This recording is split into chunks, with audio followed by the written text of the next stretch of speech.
Makana farmers and will also work to ensure they receive the benefits of all relevant government schemes. A national mission on high-yielding seeds will be launched, aimed at 1. Strengthening research ecosystem, 2. Targeted propagation of seeds with high yield, pest resistance, and climate resilience, and 3. Commercial availability of more than 100 seed varieties released since July 2024. India ranks second largest globally in fish production and aquaculture. Seafood exports are valued at 60,000 crore rupees. To unlock the untapped potential of the marine sector, our government will bring in an enabling framework for sustainable harnessing of fisheries from Indian exclusive economic zone and high seas, with a special focus on the Andaman and Nicobar and Lakshadweep islands. For the benefit of lakhs of cotton groups of all relevant government schemes. ಯಾರ mike ಅಂತ ಕೇಳಿರೋದು ಎಲ್ಲ ಹೋಗೈತೆ up ಮಾಡೋಣ ಅದು ಮೈಕಲ್ಲ ಈ ವಿಭಾಗದ ಇತರ ಇದು ಮೈಕಿದೆ ಇದು ಯಾವುದು ಪೊಲೀಸಿಂದ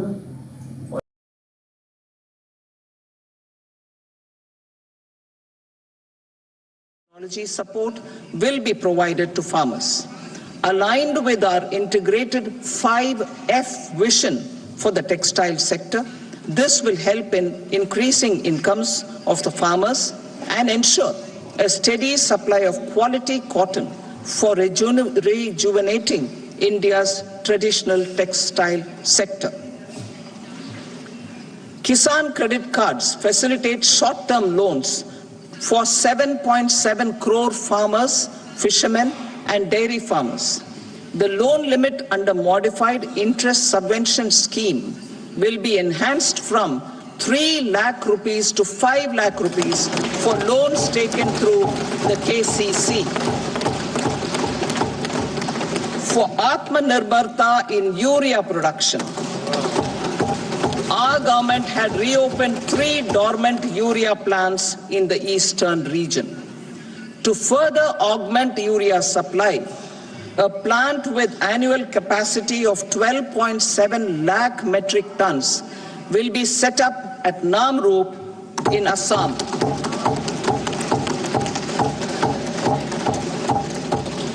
India Post, with 1.5 lakh rural post offices, complemented by the India Post Payment Bank and a vast network of 2.4 lakh Dak Sevaks, will be repositioned to act as a catalyst for the rural economy.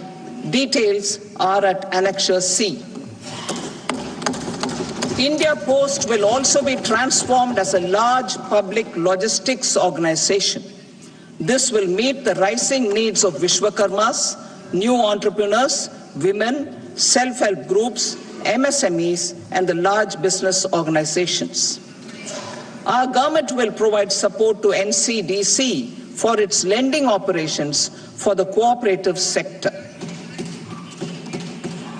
MSMEs as the second engine. Now I move to MSMEs as the second engine, which encompasses manufacturing and services with a focus on MSMEs numbering 5.7 crores. Currently, over 1 crore registered MSMEs, employing 7.5 crore people and generating 36% of our manufacturing, have come together to position India as a global manufacturing hub. With their quality products, these MSMEs are responsible for 45% of our exports.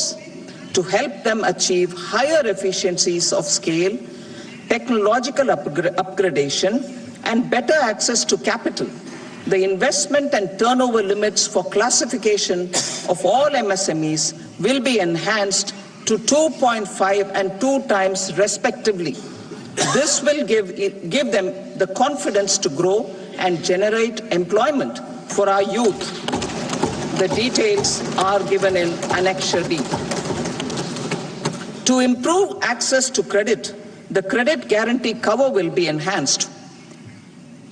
First, for micro and small enterprises from 5 crore to 10 crore rupees, leading to additional credit of 1.5 lakh crores in the next 5 years.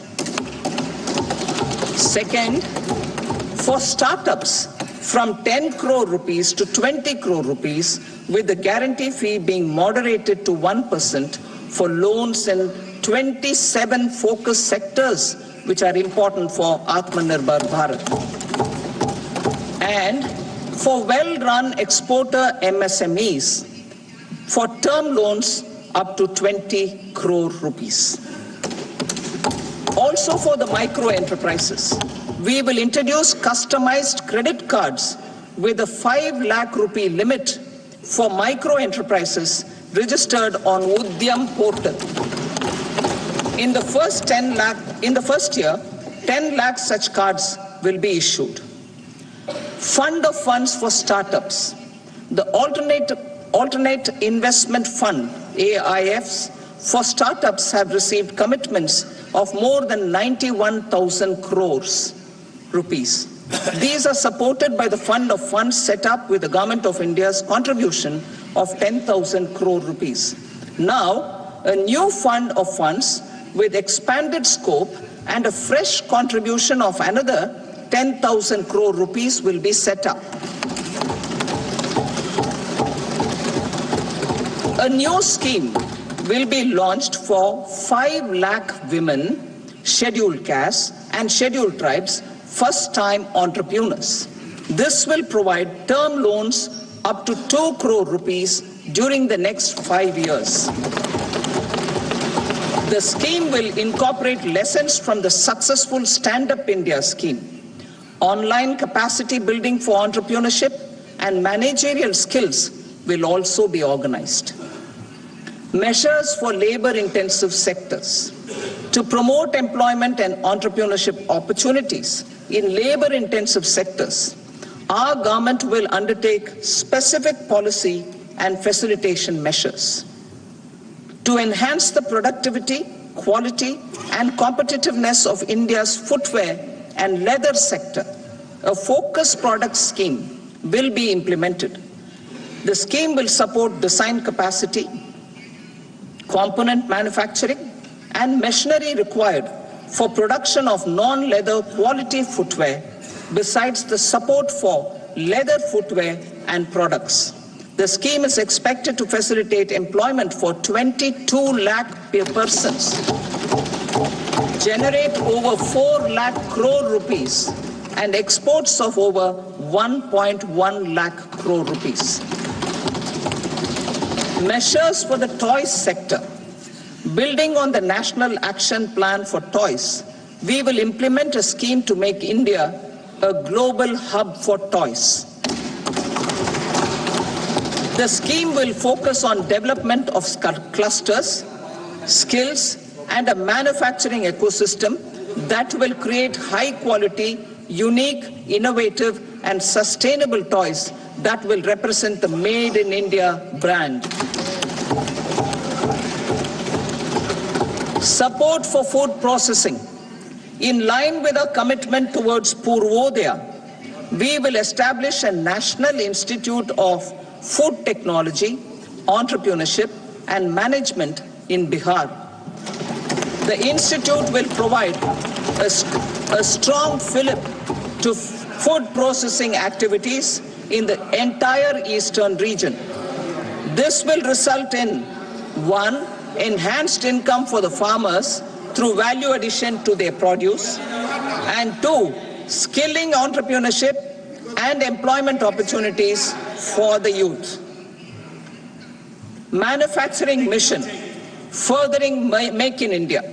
Our government will set up a national manufacturing mission covering small, medium and large industries for furthering Make in India by providing policy support, execution roadmaps, governance and monitoring framework for central ministries and states. Details are in Annexure E. Given our commitment to climate-friendly development, the mission will also support clean tech manufacturing. This will aim to improve domestic value addition and build our ecosystem for solar PV cells, EV batteries, motors and controllers, electrolyzers, wind turbines, very high voltage transmission equipment and grid scale batteries. Investment as the third engine. Now I move to investment as the third engine, which encompasses investing in people, investing in the economy, and investing in innovation. Investing in people. Saksham Anganwadi and Poshan 2.0.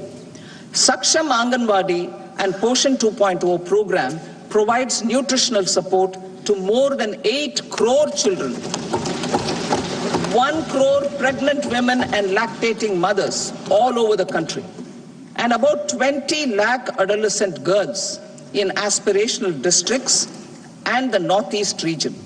The cost norms for these nutritional support will be enhanced appropriately. Atal Tinkering Labs. 50,000 Atal Tinkering Labs will be set up in government schools in the next 5 years to cultivate the spirit of curiosity and innovation and foster a scientific temper among young minds. Broadband connectivity to government secondary schools and PHCs. Broadband connectivity will be provided to all government secondary schools and primary health centers in rural areas under the BharatNet project. Bharatiya Bhasha Pustak Scheme. We propose to implement a Bharatiya Bhasha Pustak scheme to provide digital form Indian language books for schools and for higher education. This aims to help students understand their and in their language. National Centers of Excellence for Skilling. Building on the initiative announced in the July 24 budget, 5 National Centers of Excellence for Skilling will be set up with global expertise and partnerships to equip our youth with the skills required for Make for India, Make for the World manufacturing. The partnership will cover curriculum design, training of trainers, and a skills certification framework and periodic reviews. Expansion of capacity in IITs. Total number of students in 23 IITs has increased 100% from 65,000 to 1.35 lakh in the past 10 years.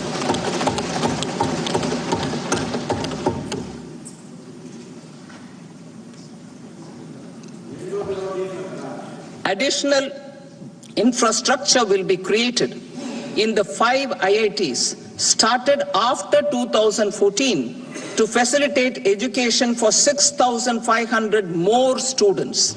Hostel and other infrastructure capacity at IIT Patna will also be expanded.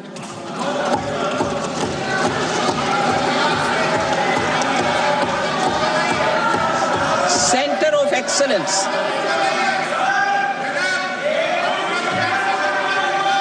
Center of Excellence in AI for Education.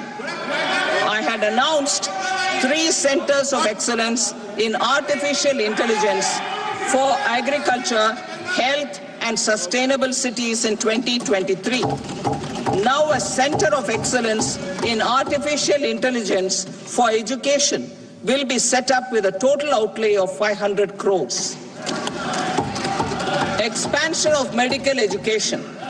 Our government has added almost 1.1 lakh undergraduate and postgraduate medical education seats in 10 years, an increase of 130%. In the next year, 10,000 additional seats will be added in medical colleges and hospitals towards the goal of adding 75,000 seats in the next 5 years. Daycare cancer centers in all district hospitals. Our government will facilitate setting up of daycare cancer centers in all district hospitals in the next 3 years. 200 centers will be established in 25-26 itself. Strengthening urban livelihoods. Our government has been giving priority to assisting urban poor and vulnerable groups. A scheme for socio-economic upliftment of urban workers will be implemented to help them improve their incomes, have sustainable livelihoods, and a better quality of life. PM Swanidhi scheme has benefited more than 68 lakh street vendors, giving them respite from high-interest informal sector loans. Building on this success, the scheme will be revamped with enhanced loans from banks, UPI-linked credit cards with 30,000 rupees limit, and capacity building support. Social Security Scheme for welfare of online platform workers. Gig workers of online platforms provide great dynamism to the new age services economy. Recognizing their contribution, our government will arrange for their identity cards and registration on the e-Shram portal. They will be provided healthcare under PM Jan Arogya Yojana. This measure is likely to assist nearly 1 crore gig workers.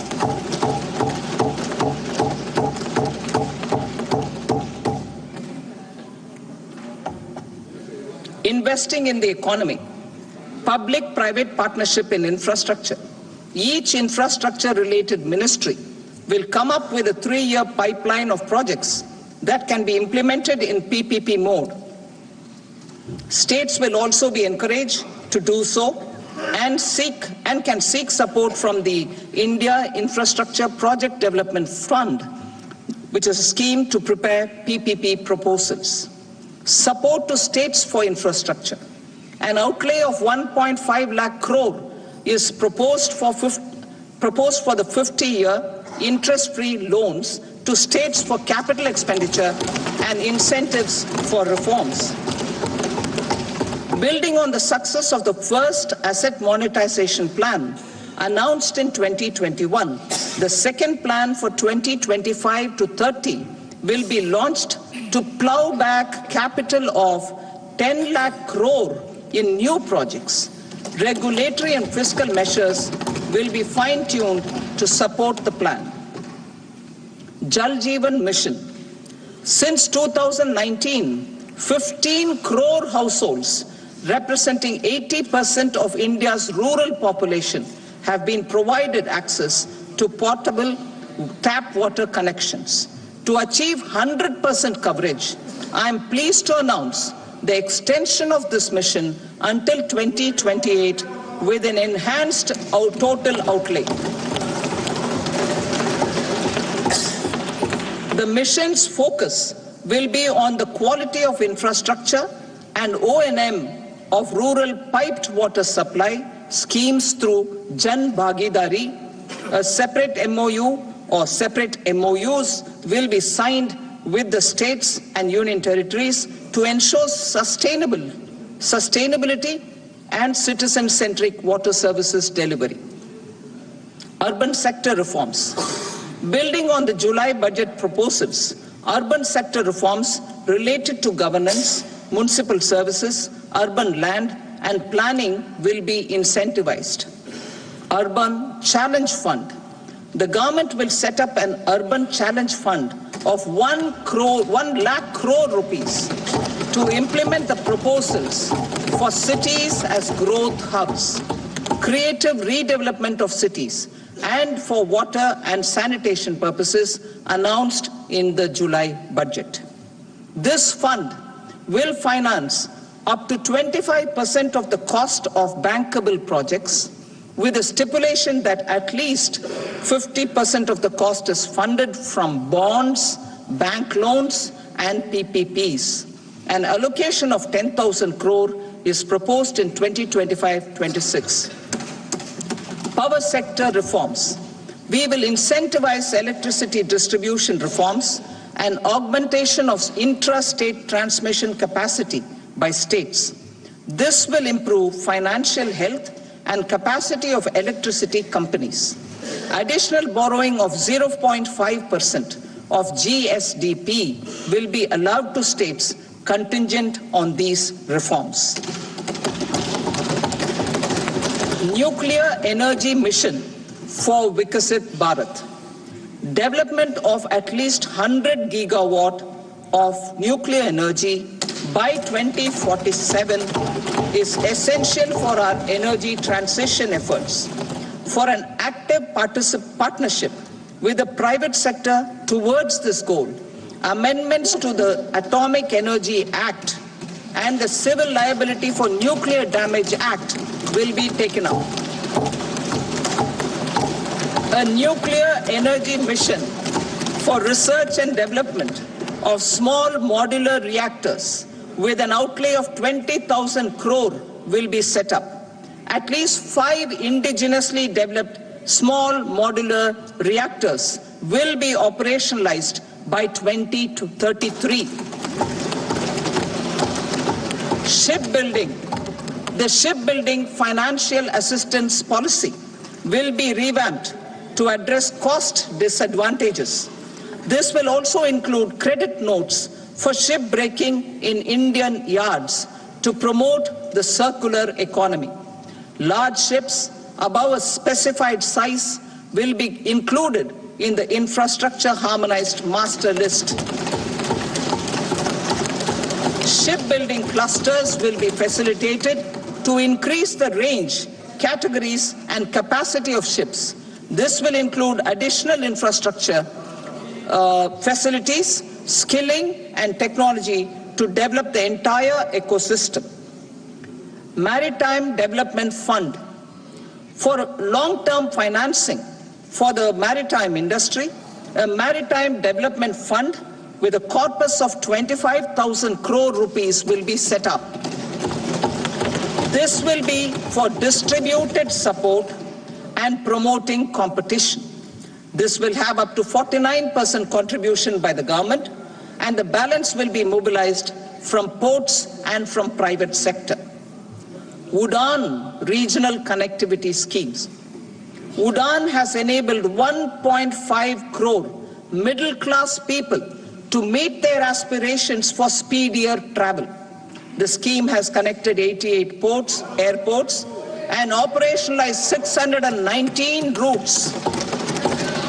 Inspired by that success, a modified UDAN scheme will be launched to enhance regional connectivity to 120 new destinations and carry 4 crore passengers in the next 10 years. 4 crore additional passengers in the next 10 years. The scheme will also support helipads and smaller airports in hilly, aspirational, and northeast regional districts. Greenfield airports will be facilitated in Bihar to meet the future needs of the state. These will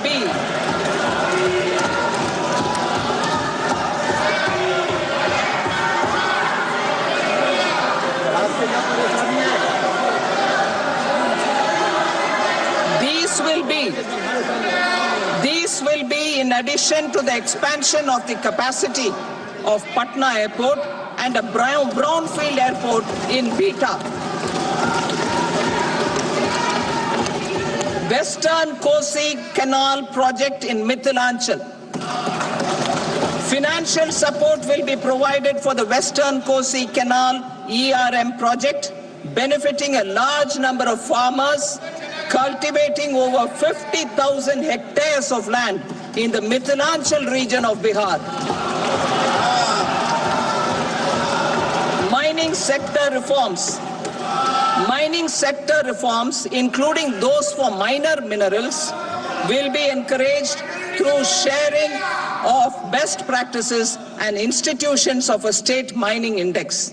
A policy for recovery of critical minerals from tailings will be brought out. Under the special window for affordable and mid-income housing, SWAMI, 50,000 dwelling units in stressed housing projects have been completed and keys handed over to home buyers. Another 40,000 units will be completed in 2025, further helping middle-class families who are paying EMIs on loans taken for apartments while also paying rent for their current dwellings. Building on this success, Swami Fund 2 will be established as a blended finance facility with contribution from the government, banks and private investors. This fund of 15,000 crore rupees will aim for expeditious completion of another 1 lakh units. PM Gati Shakti data for private sector. For furthering PPPs and assisting the private sector in project planning, access to relevant data and maps from the PM Gati Shakti portal will be provided. Tourism for employment-led growth. Top 50 tourist destination sites in the country will be developed in partnership with states through a challenge mode. Land for building key infrastructure will have to be provided by the states. Hotels in these destinations will be included in the infrastructure harmonized list. The following measures will be taken for facilitating employment-led growth. Organizing intensive skill development programs for our youth, including in institutes of hospitality management. Providing mudra loans for homestays. Improving ease of travel and connectivity to tourist destinations. Providing performance-linked incentives to states for effective destination management, including tourist amenities, cleanliness, and marketing efforts. And introducing streamlined e-visa facilities along with visa fee waivers for certain tourist groups. Continuing with the emphasis on places of spiritual and religious significance in the July budget, there will be a special focus on destinations related to the life and times of Lord Buddha. Medical tourism and heal in India.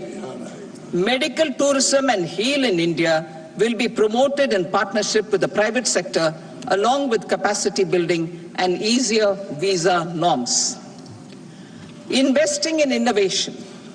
To implement private sector-driven research, development and innovation initiatives announced in the July budget, I am now allocating 20,000 crore rupees for this purpose. A deep tech fund of funds will also be explored to catalyze the next generation startups as a part of this initiative. In the next 5 years, under the PM Research Fellowship Scheme, we will provide 10,000 fellowships for technological research in IITs and IISc with enhanced financial support. The second gene bank with 10 lakh germplasm lines will be set up for future food and nutritional security. This will provide conservation support to both public and private sectors for genetic resources. We will start a national geospatial mission to develop foundational geospatial infrastructure and data. Using PM Gati Shakti, this mission will facilitate modernization of land records, urban planning, and design of infrastructure projects. A Gyan Bharatam mission for survey, documentation, and conservation of our manuscript heritage with academic institutions, museums, libraries, and private collectors will be undertaken to cover more than 1 crore manuscripts. We will set up a national digital repository of Indian knowledge systems for knowledge sharing. Now I move to exports as the fourth engine. We will set up an export promotion mission with sectoral and ministerial targets driven jointly by the Ministries of Commerce, MSME, and Finance. It will facilitate easy access to export credit, cross-border factoring support, support to MSMEs to tackle non-tariff measures in overseas markets. A digital public infrastructure, Bharat Trade Net, for international trade will be set up as a unified platform for trade documentation and financing solutions. This will complement the Unified Logistics Interface platform. The BTN will be aligned with international practices. Support will be provided to develop domestic manufacturing capacities for our economy's integration with global supply chains. Sectors will be identified based on objective criteria. Facilitation groups with participation of senior officers and industry representatives will be formed for select products and supply chains. Through this, there are huge opportunities related to Industry 4.0, which needs high skills and talent. Our youth have both. Our government will support the domestic electronic equipment industry to leverage this opportunity for the benefit of our youth. A national framework will be formulated as guidance to states for promoting global capability centers in emerging Tier 2 cities. This will suggest measures for enhancing availability of talent and infrastructure, building bylaw reforms, and mechanisms for collaboration with industry. Our government will facilitate upgradation of infrastructure and warehousing for air cargo, including high-value perishable horticultural produce. Cargo screening and customs protocol will be streamlined and made user-friendly. Reforms as the fuel. Over the past 10 years, our government has implemented several reforms for convenience of taxpayers, such as faceless assessment, 2, taxpayer charter, 3, faster returns, 4, almost 99% returns being on self-assessment, and 5, Vivad Se Vishwas scheme.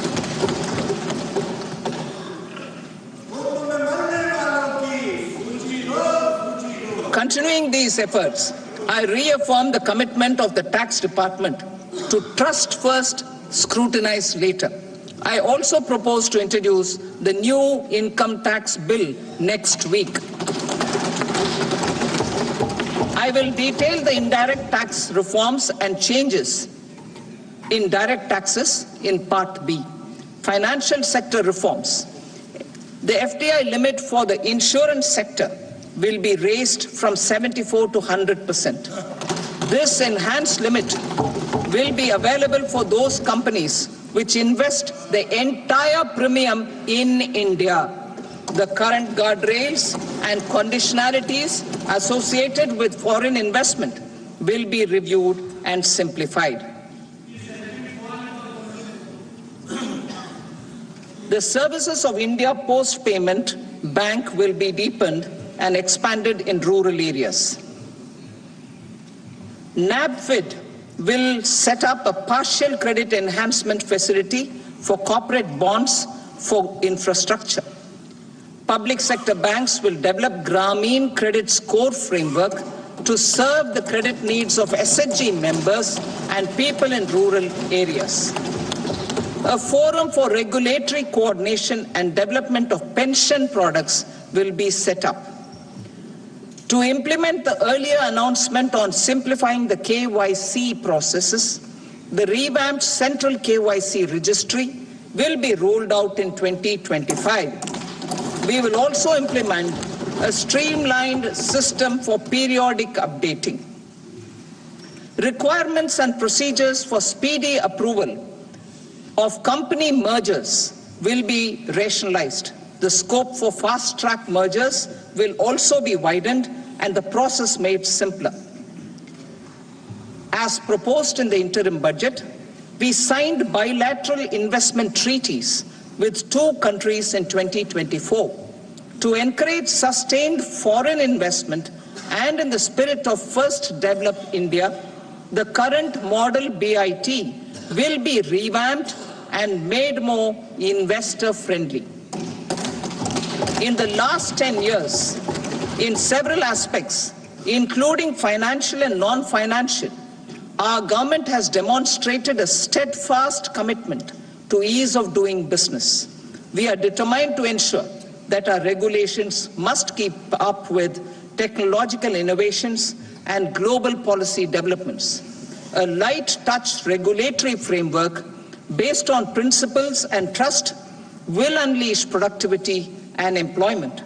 Through this framework, we will update regulations that were made under old laws. To develop this modern, flexible, people-friendly, and trust-based regulatory framework appropriate for the 21st century, I propose 4 specific measures. A high-level committee for regulatory reforms will be set up for a review of all non-financial sector regulations, certifications, licenses, and permissions. The committee will be expected to make recommendations within a year. The objective is to strengthen trust-based economic governance and take transformational measures to enhance ease of doing business, especially in matters of inspection and compliances. States will be encouraged to join in this endeavor. An investment friendliness index of states will be launched in 2025 to further the spirit of competitive, cooperative federalism. Under the Financial Stability and Development Council, a mechanism will be set up to evaluate impact of the current financial regulations and subsidiary instructions. It will also formulate a framework to enhance their responsiveness and development of the financial sector. In the Jan Vishwas Act 2023, more than 180 legal provisions were decriminalized. Our government will now bring up the Jan Vishwas Bill 2.0 to decriminalize more than 100 provisions in various laws. I now move to fiscal policy. In the July budget, I had committed to staying the course for fiscal consolidation. Our endeavor will be to keep the fiscal deficit each year such that central government debt remains on a declining path as a percentage of the GDP. The roadmap for the next 6 years has been detailed in the FRBM statement. Revised estimates for 2024-25. The revised estimate of the total receipts other than borrowings is 31.47 lakh crore rupees, of which the net tax receipts are 25.57 lakh crore rupees. The revised estimate of the total expenditure is 47.16 lakh crore rupees, of which the capital expenditure is about 10.18 lakh crore rupees. The revised estimate of the fiscal deficit is 4.8% of the GDP. Budget estimates for 25-26. Coming to 25-26, the total receipts other than borrowings and total expenditure are estimated at 34.96 lakh crore rupees and 50.65 lakh crore rupees respectively. The net tax receipts are estimated at 28.37 lakh crore rupees. The fiscal deficit is estimated to be 4.4% of GDP. To finance the fiscal deficit, the net market borrowings from dated securities are estimated at 11.54 lakh crore. The balance financing is expected to come from small savings and other sources. The gross market borrowings are estimated at 14.82 lakh crore rupees. I will now move to Part B. Indirect taxes. My proposals relating to customs aim to rationalize tariff structure and address duty inversion. These will also support domestic manufacturing and value addition, promote exports, facilitate trade, and provide relief to common people. Rationalization of customs tariff structure for industrial goods. As a part of comprehensive review of customs rate structure announced in July 2024 budget, I propose to 1. Remove 7 tariff rates. This is over and above the 7 tariff rates removed in 23-24 budget. After this, there will be only 8 remaining tariff rates, including 0 rate. 2. Apply appropriate cess to broadly maintain effective duty incidence, except on a few items where such incidence will reduce marginally. 3. Levy not more than 1 cess or surcharge. Therefore, I propose to exempt social welfare surcharge on 82 tariff lines that are subject to a cess. I shall now take up sector-specific proposals. To provide relief to patients, particularly those suffering from cancer, rare diseases, and other severe chronic diseases, I propose to add 36 life-saving drugs and medicines to the list of medicines fully exempted from basic custom duty.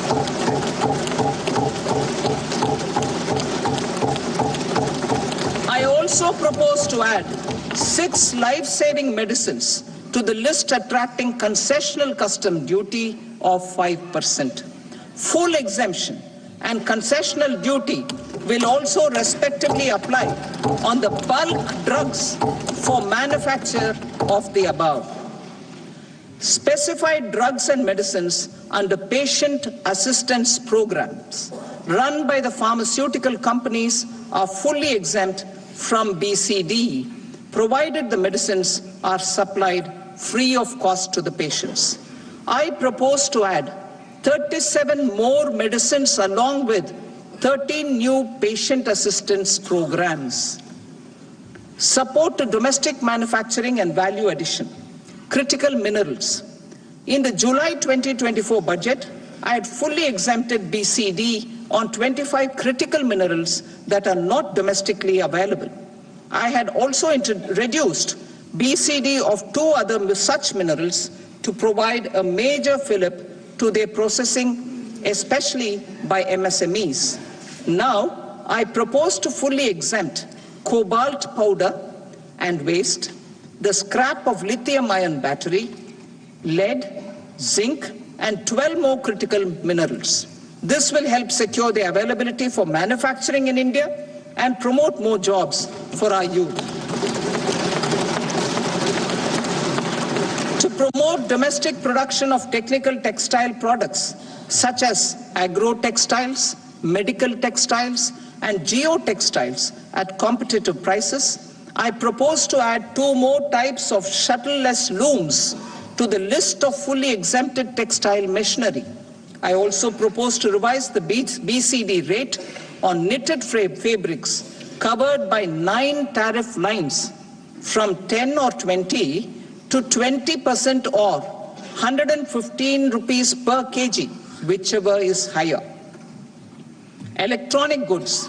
In line with our Make in India policy and to rectify inverted duty structure, I propose to increase the BCD on interactive flat panel display from 10% to 20% and reduce the BCD to 5% on open cell and other components. In 23-24 budget, for the manufacture of open cells of LCD, LED TVs, I had reduced the BCD on parts of open cells from 5% to 2.5%. To further boost the manufacture of such open cells, the BCD on these parts will now stand exempted. Lithium-ion battery. To the list of exempted capital goods, I propose to add 35 additional capital goods for EV battery manufacturing and 28 additional capital goods for mobile phone battery manufacturing. This will boost domestic manufacture of lithium-ion batteries, both for mobile phones and for electric vehicles. Shipping sector. Considering that shipbuilding has a long gestation period, I propose to continue the exemption of BCD on raw materials, components, consumables, or parts for the manufacture of ships for another 10 years.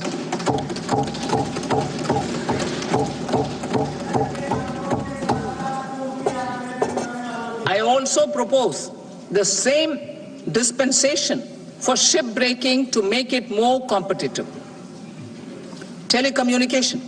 To prevent classification disputes, I propose to reduce the BCD from 20% to 10% on carrier-grade Ethernet switches to make it at par with non-carrier-grade Ethernet switches. Export promotion. To facilitate exports of handicrafts, I propose to extend the time period for export from 6 months to 1 year, further extendable by another 3 months if required. I also propose to add 9 items to the list of duty-free inputs. Leather sector.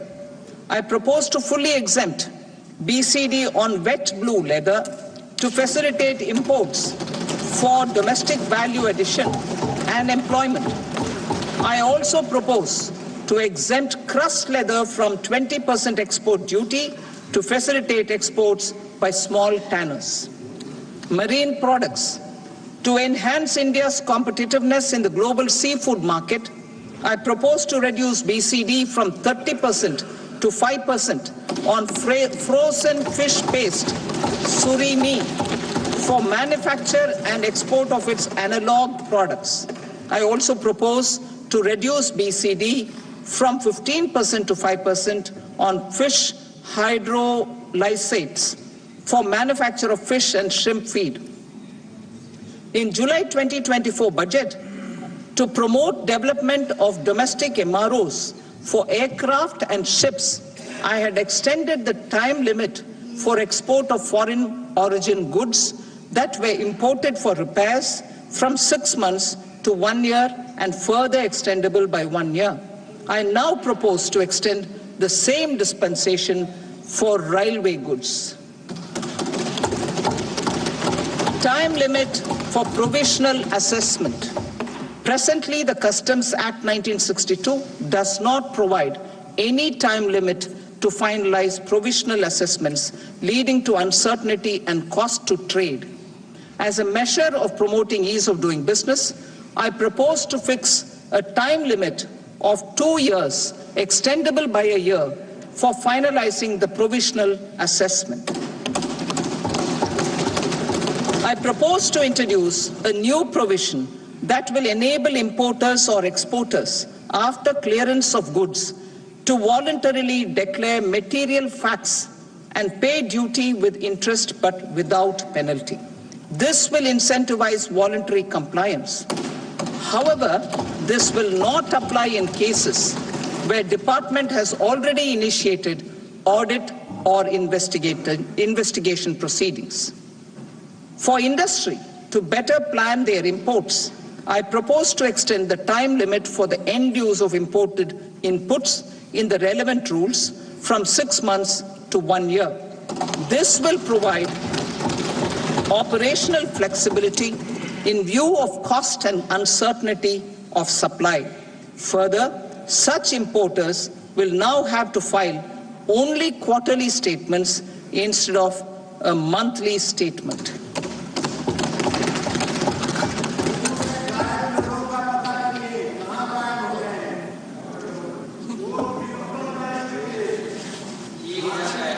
I now come to my direct tax proposals. In Part A, I have briefly underlined taxation reforms as one of key reforms to realize our vision of Vikasit Bharat. In respect of criminal law, our government had earlier ushered in Bharatiya Nyaya Sanhita, replacing Bharatiya Danda Sanhita.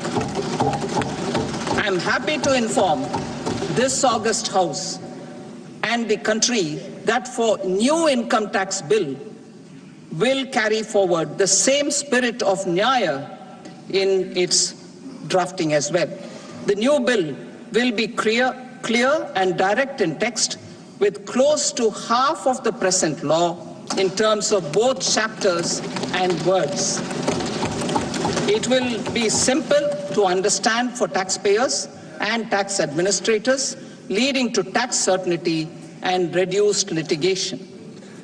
Reforms, however, are not a destination. They are means to achieve good governance for our people and economy. Providing good governance primarily involves being responsive.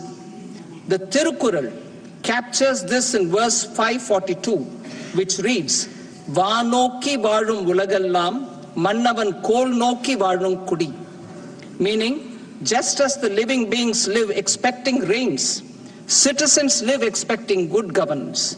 Our government is committed to keeping an ear to the ground and a finger on the pulse and responding while balancing our national building efforts.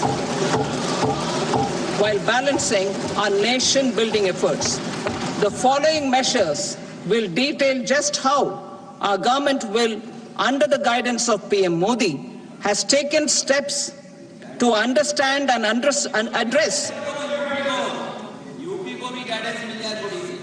I repeat that sentence, sir. The following measures will detail just how our government, under the guidance of PM Modi, has taken steps to understand and address the needs voiced by our citizens. My tax proposals are guided by this spirit. The objectives of my proposals are as follows. Personal income tax reforms with special focus on middle class. Rationalization of TDS and TCS for easing difficulties. Encouraging voluntary compliance. Reducing compliance burden. Ease of doing business, employment and investment. I will come to my proposal on personal income tax towards the end. TDS and TCS, rationalization for easing difficulties. I propose to rationalize tax deduction at source, TDS, by reducing the number of rates and thresholds above which TDS is deducted. Further, threshold amounts for tax deduction will be increased for better clarity and uniformity. The limit for tax deduction on interest for senior citizens is being doubled from the present 50,000 rupees to 1 lakh rupees. Similarly, the annual limit of 2.40 lakh rupees for TDS on rent is being increased to 6 lakh rupees. This will reduce the number of transactions liable to TDS, thus benefiting small taxpayers receiving small payments. The threshold to collect tax at source, the TCS, on remittances under RBI's liberalized remittance scheme, the LRS, is proposed to be increased from 7 lakh to 10 lakhs. I also propose to remove TCS on remittances for education purposes, where such remittances is out of a loan taken from a specified financial institution.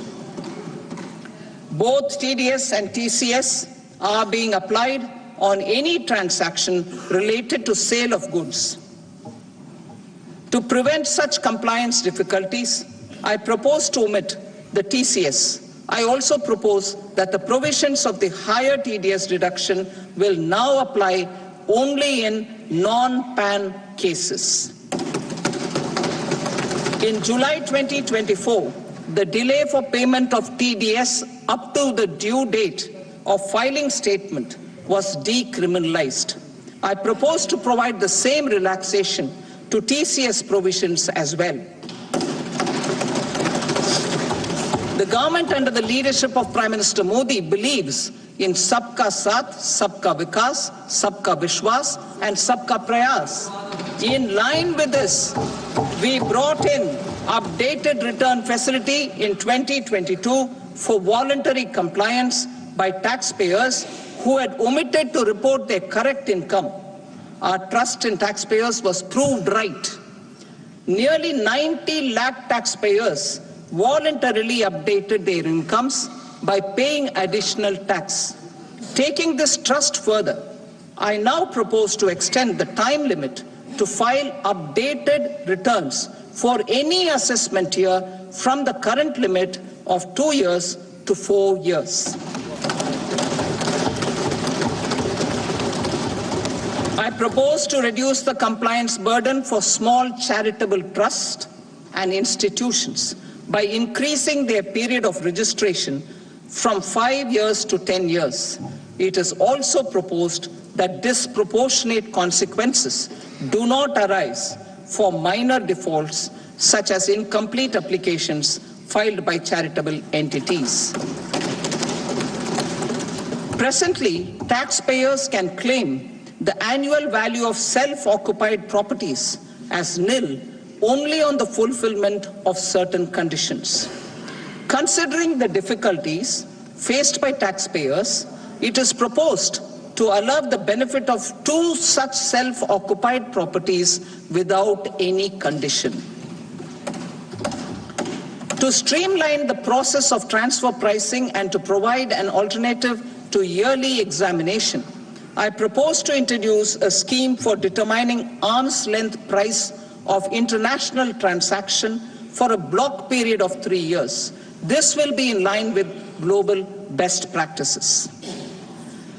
With a view to reduce litigation and provide certainty in international taxation, the scope of safe harbor rules is being expanded.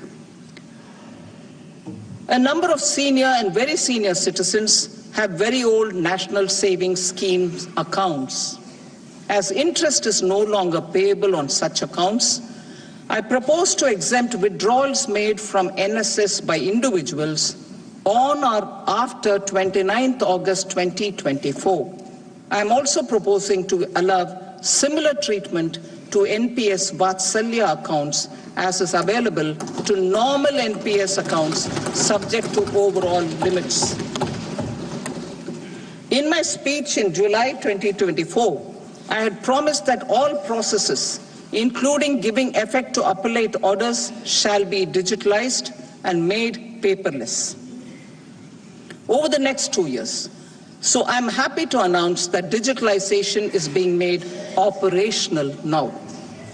In July 2024, we brought in the Vivad Se Vishwas scheme to resolve income tax disputes pending in appeal. The scheme has received a great response, with nearly 33,000 taxpayers having availed of the scheme to settle their disputes. I have a few proposals to promote investment and employment. It is proposed to provide a presumptive taxation regime for non-residents who provide services to a resident company that is establishing or operating an electronics manufacturing facility. I further propose to introduce a safe harbor for tax certainty for non-residents who store components for supply to specified electronics manufacturing units.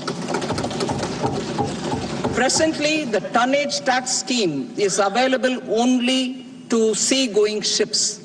The benefits of existing tonnage tax scheme are proposed to be extended to inland vessels registered under the Indian Vessels Act 2021 to promote inland water transport in the country. Extension for incorporation of startups. We continue to support the Indian startup ecosystem. I propose to extend the period of incorporation by 5 years to allow the benefit available to startups which are incorporated before 1/4/2030. In order to attract and promote additional activities in the IFSC, I am inter alia proposing specific benefits to ship leasing units, insurance offices, and treasury centers of global companies which are set up in IFSC. Further, to claim benefits, the cutoff date for commencement in IFSC has also been extended by 5 years to 31/3/2030. Category 1 and Category 2 AIFs are undertaking investments in infrastructure and other such sectors.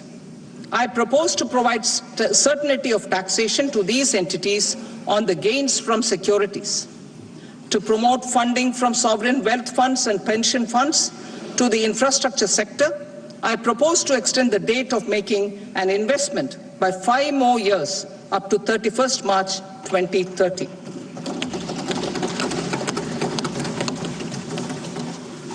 Personal income tax reforms with special focus on middle class. Democracy, demography, and demand are the key support pillars in our journey towards Vikasit Bharat. The middle class provides strength for India's growth. This government, under the leadership of Prime Minister Modi, has always believed in the admirable energy and ability of the middle class in nation building. In recognition of their contribution,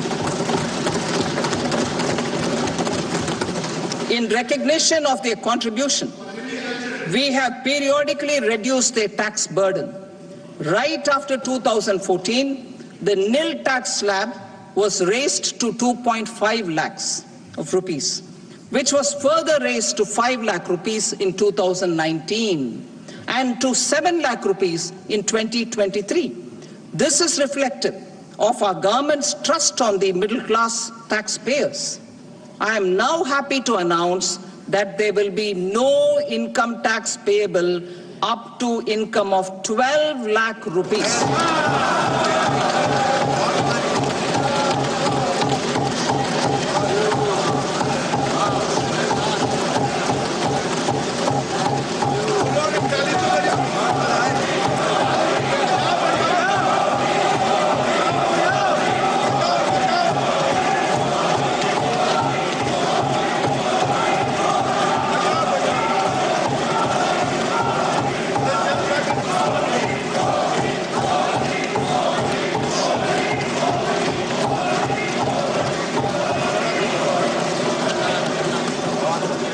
So, average income of 1 lakh per month other than the special rate income such as capital gains under the new regime.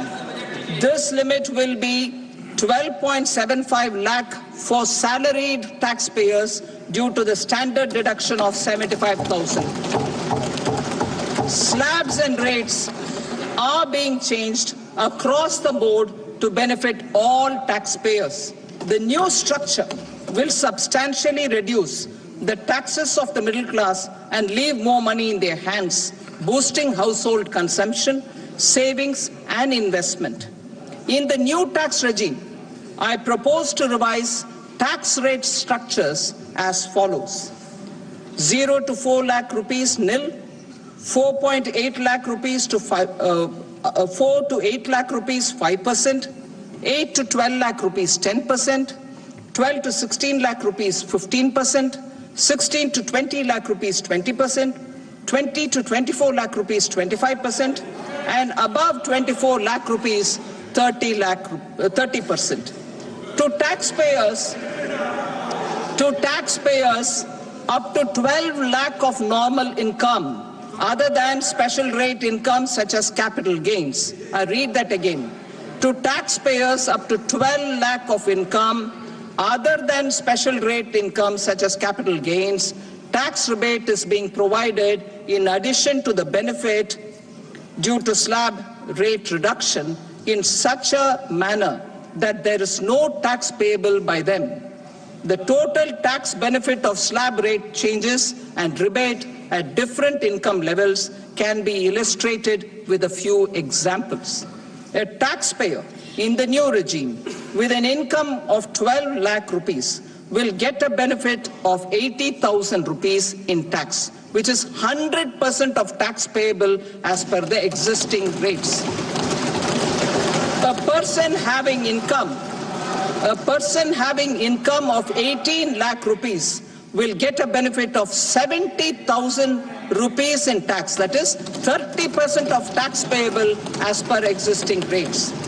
A person with an income of 25 lakh gets a benefit of 1,10,000 rupees, that is 25% of his tax payable as per existing rates. Details of my tax proposals are given in the annexure. As a result of these proposals, Honorable Speaker, sir, revenue of about 1 lakh crore in direct taxes, and 2,600 crores in indirect taxes will be foregone. Mr. Speaker, sir, with this, I commend the budget to this august House.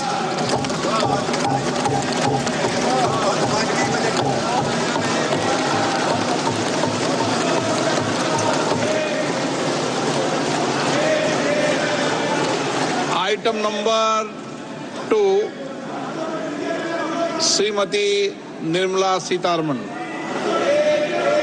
Sir, with your permission, I rise to lay on the table the following statements under Section 3(1) of the Fiscal Responsibility and Budget Management Act 2003.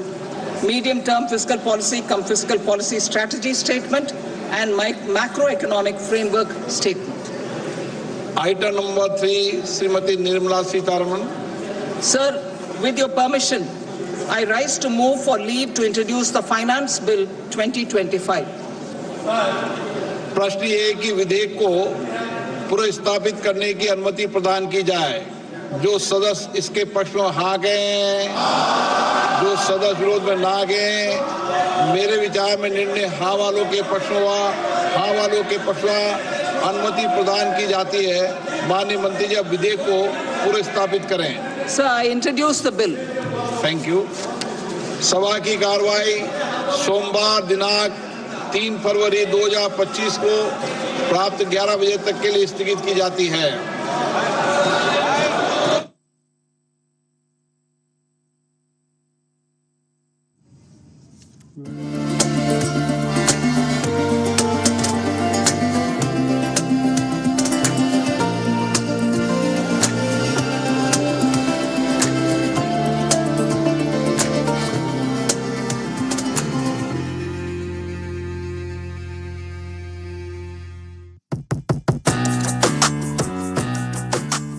ಹೊಸ ಅಡುಗೆಗಳನ್ನ ನೋಡಿ ಕಲಿಯಬೇಕೆ?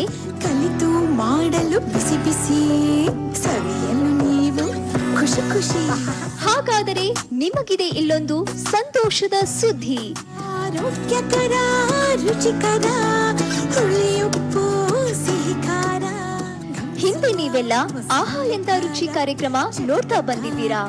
ಆದರೆ ಇನ್ನು ಮುಂದೆ ಅದೇ ಕಾರ್ಯಕ್ರಮ ವಿಶೇಷ ಅತಿಥಿಗಳೊಂದಿಗೆ, ವಿಶೇಷ ಅಡುಗೆಗಳೊಂದಿಗೆ ಪ್ರಸಾರವಾಗ್ತಾ ಇದೆ. ರುಚಿ ಸವಿ ಸವಿ ರುಚಿ ಘಮಿಸುವ ರಸಪಾಕ, ರುಚಿ ಸವಿ ಸವಿ.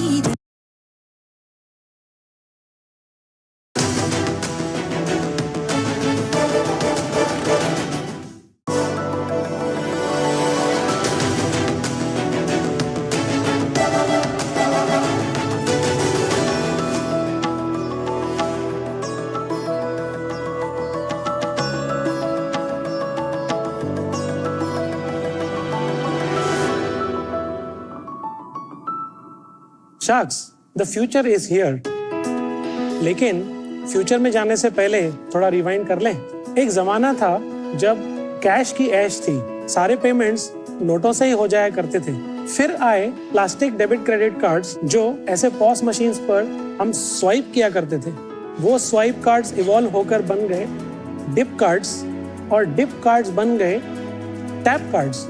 लेकिन अब टैप टू पे की टेक्नोलॉजी पेमेंट वेरिएबल्स में भी आ गई है, जिसे आप ऐसे अपने हाथ से टैप करके ही पेमेंट्स कर सकते हैं। Payment of ₹1। शार्क्स, मेरा नाम है विजय खूबचंदानी। मैं हूं महक सावला और मैं हूं कार्तिक मेनन। हम हैं मुंबई से टीम 7।